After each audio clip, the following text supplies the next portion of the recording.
This week we have a Right Now special. We need to talk about midazolam.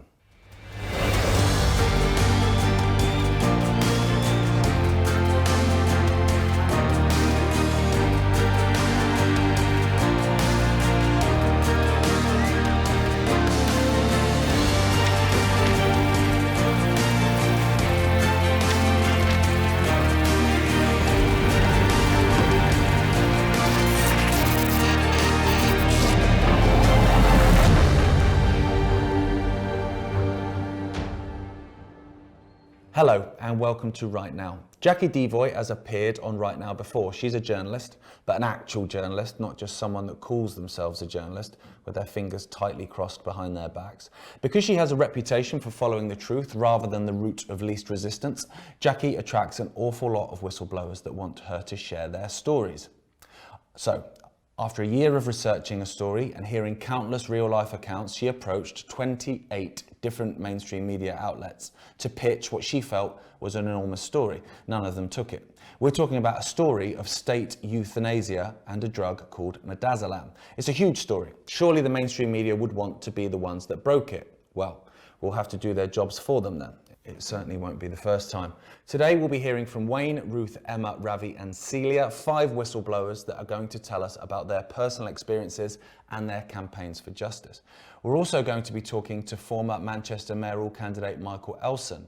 We'll be talking about the now scrapped, apparently, Liverpool Care pathway, or rather the pathway to death as it was known. We'll be discussing how this barbaric policy that gave quotas and financial incentives to hospitals to place patients on end-of-life care, how it was brought back in 2020 as a coronavirus response. But first, Jackie is joining us to blow the lid off of all of this. Hi, Jackie. Last summer, someone contacted me. As a freelance journalist, I get a lot of people contacting me about various stories that they might have. He said to me that his father was murdered in hospital, which was pretty shocking. Now, had I been any other journalist, I probably would have thought he was mad or distressed, in denial. People can do very strange things when they're bereaved. But because I had been looking into this for some time, because I'd had lots of people coming to me about it, and I'd actually done an interview with your dad, David, in December, I took it seriously. So me and this man he'd been researching for a few months at that point anyway, so I started to help him look into it. And what we found out was pretty shocking. So fast forward almost a year, and we have now got a lot of evidence that what he said was actually true, not just for his father, but for a lot of other people's relatives as well, who were victims to this protocol, shall we call it. So I decided that this needed to go public. So I contacted, like I usually do, lots of editors, 28, I think, initially. I've done a few more since. And after I sent that emails out to the 28 editors, I woke up the next morning thinking, oh my God, my inbox is going to be absolutely flooded, Yeah, that's what you'd replies. expect. Yeah. So I was really shocked to find not one single reply. But that's quite unusual, because some of the editors were editors that I work with on a regular basis anyway. So to have them ignore me was quite unusual. So that really kind of jarred with me. I thought there's something going on here, because that's strange. A couple of days later, I got a reply from one editor to tell me he wasn't in that week. Then I got another reply from another editor saying she'd passed it on to someone else. And that was about it for the next few days. And that said a lot to me, because I've never been blanked so broadly before. So what I'd actually pitched to them was a story backed up with a lot of evidence that the elderly were being killed in hospitals, care homes and hospices, being put on end-of-life care before they needed to be. shall we say. And I spoke to probably around 50 people who'd experienced this firsthand, or their relatives were victims. And I found 16 who were willing to speak to the papers and to go public, and also come on shows like this. So that's where I am with it. I know we haven't got much time today, so I don't want to spend too much going on about it, but we have so much evidence now. We've got documents from the House of Commons. We've got documents to prove that midazolam was ordered last March by Matt Hancock to treat COVID patients.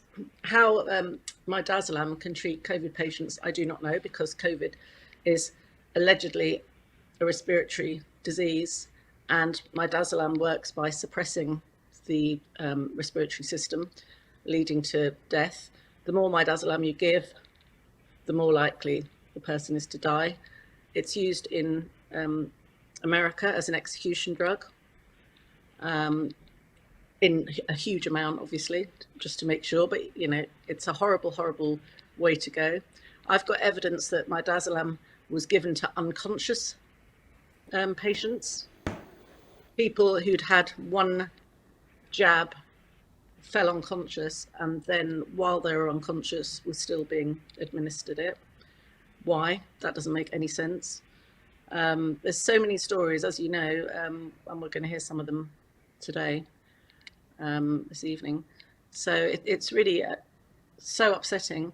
And another upsetting thing, while I was researching it, it slowly dawned on me that that's what happened to my mum 12 years ago. Her anniversary was yesterday. She died the day before my birthday, because it's my birthday today. And I woke up this morning thinking about birthdays and death days. And I was thinking, all these people that were euthanized, they should be celebrating birthdays too. And, that's not going to happen. No, thanks so much for this, Jackie. I really appreciate it. And obviously you've put us in contact with so many different people. I've had lots of conversations with people, including obviously the person that came to you first, who's obviously not coming on the show, it's staggering, the levels of it. But also, like you said, the proof, it's there in black and white. And people can dismiss this as much as they want, but it's right there. And obviously it's something that, we're looking at, and a lawyer called Claire is looking into it really like in depth, in terms of the amount of this drug that was administered compared to other years. And like we're looking at exact figures, it's insane. It's on average around about 100,000 more doses on average per month than before the pandemic. And the excuse is that it's being used in terms of operations, so it's used, as part of the anaesthetic. There haven't been any operations. There haven't been operations. Yeah, exactly. So it just exactly. So where is this drug going? Obviously, thanks to yourself and others, we know exactly where that drug's going. Well, yeah, and Claire's been on board since last year as well. In fact, she's been so busy. I think the last phone conversation I had with her was last August. So she's, but I know she's been beavering away in the background, as we all have.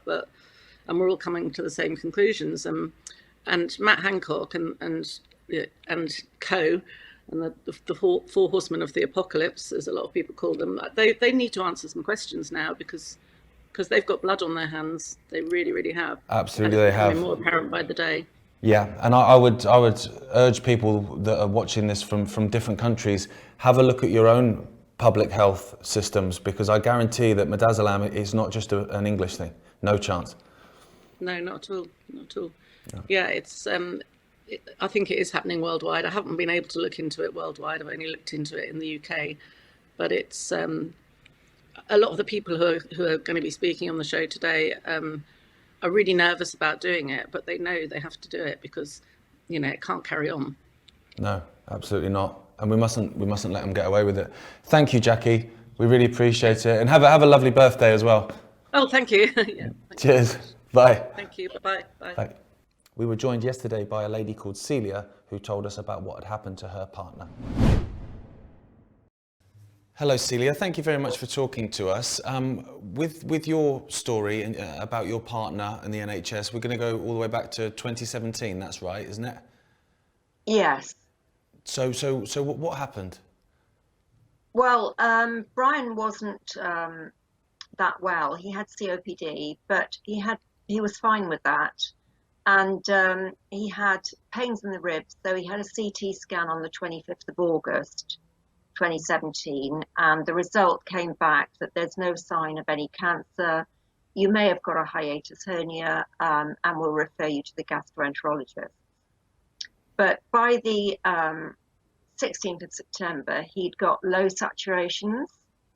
And so he lasted like that for about 2 days. And then I called an ambulance.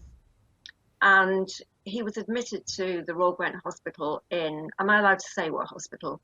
Yeah, that's fine. Okay, he was admitted to the Royal Gwent Hospital. It's all in the public domain anyway, on the 18th of September, with a diagnosis of low sodium and a chest infection.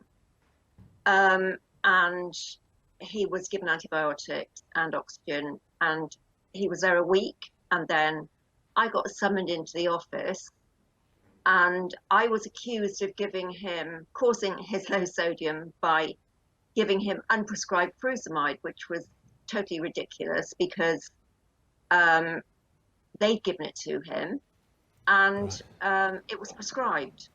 And in fact, Brian hadn't even taken it as prescribed. He'd taken far less. And the cardiologist confirmed this later, much later, sadly too late.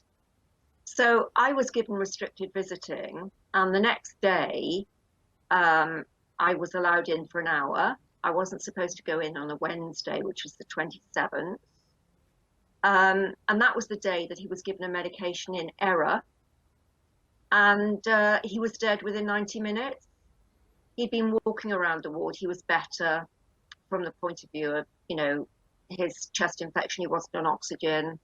They'd taken his clothes and they'd taken his shoes, so he couldn't leave the hospital.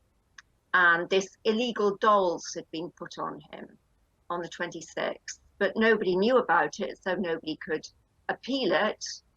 And the Ombudsman in Wales has upheld all my complaints. They said that the dolls was incorrectly, illegally implemented. It violated the policy, the dolls policy, and it wasn't done according to the Mental Capacity Act. And they also held that they violated the visiting, and that violated human rights.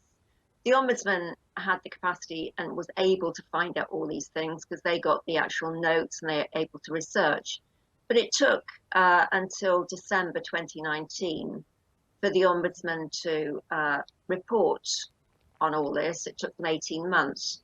And there was a post-mortem, and that showed a tumour the size of a tennis ball in his esophagus, which was really the cause of the low sodium. And there's still things that, in my opinion, haven't been done.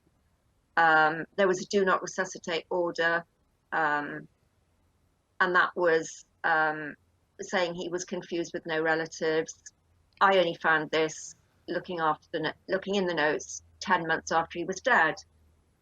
I found out everything then, but it was shocking to see all the falsified notes. The dolls form was falsified information, no phone numbers, said he didn't have any relatives. It was almost like he didn't exist. Nobody could help him. So this is staggering to me. So where does it stand now? Is there anything you can do? Is there any way you can hold these people accountable? Well, I've made a complaint to the police about the falsified dolls form, and I think he was neglected because when he was in hospital, he was dehydrated, very dehydrated. This dehydration was apparently meant to be treatment, but it was, he was on something like 750 mils of fluid a day, or 500. The day he died, he had less than 400. And I actually watched a nurse throw away his water. It was just shocking. He lost 2.5 kilograms in weight in 5 days. His food was put out of reach, and he was denied visitors in the last 2-3 days of his life, which is horrible, shocking. I mean, nobody gets treated like that, but he was. It's outrageous, and I just hope that there is something that you can do going forward, whether it be an inquest or something, to try and, you know, hold some people accountable.